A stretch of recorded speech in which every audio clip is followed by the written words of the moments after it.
এবং এই দুইয়ের মধ্যে যা কিছু আছে সব কিছুকে, আল্লাহর অস্তিত্ব ছাড়া আর বাকি সব কিছুকে যদি একটি পাল্লায় রাখা হয়, একটি হাতে রাখা হয়, আর লা ইলাহা ইল্লাল্লাহ এই বাক্যকে যদি অপর হাতে অপর পাল্লায় রাখা হয়, তাহলে লা ইলাহা ইল্লাল্লাহর পাল্লা ভারী হবে। এত ওয়েটফুল এই আমল, এত ওজনী এই আমল, এই জিকির।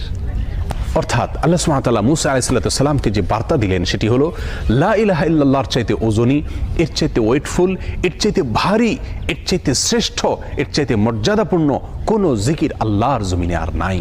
প্রিয় বন্ধুগণ, মুসা আলাইহিস সালামের জন্য সবচেয়ে স্পেশাল দোয়া হিসাবে, সবচেয়ে স্পেশাল জিকির হিসাবে আল্লাহ সুবহানাহু ওয়া তাআলা যে দোয়াটি নির্বাচন করলেন, যেটাকে সবচাইতে ওজনী আমল হিসাবে আল্লাহ সুবহানাহু ওয়া তাআলা স্পষ্টভাবে ব্যক্ত করলেন, সেটি হলো লা ইলাহা ইল্লাল্লাহ। অথচ এই লা ইলাহা ইল্লাল্লাহ এটাকে আমরা খুব সাধারণ একটি জিকির মনে করি, খুব সাধারণ একটি দোয়া মনে করি, আমরা বিশেষ আমল খুঁজে বেড়াই। অথচ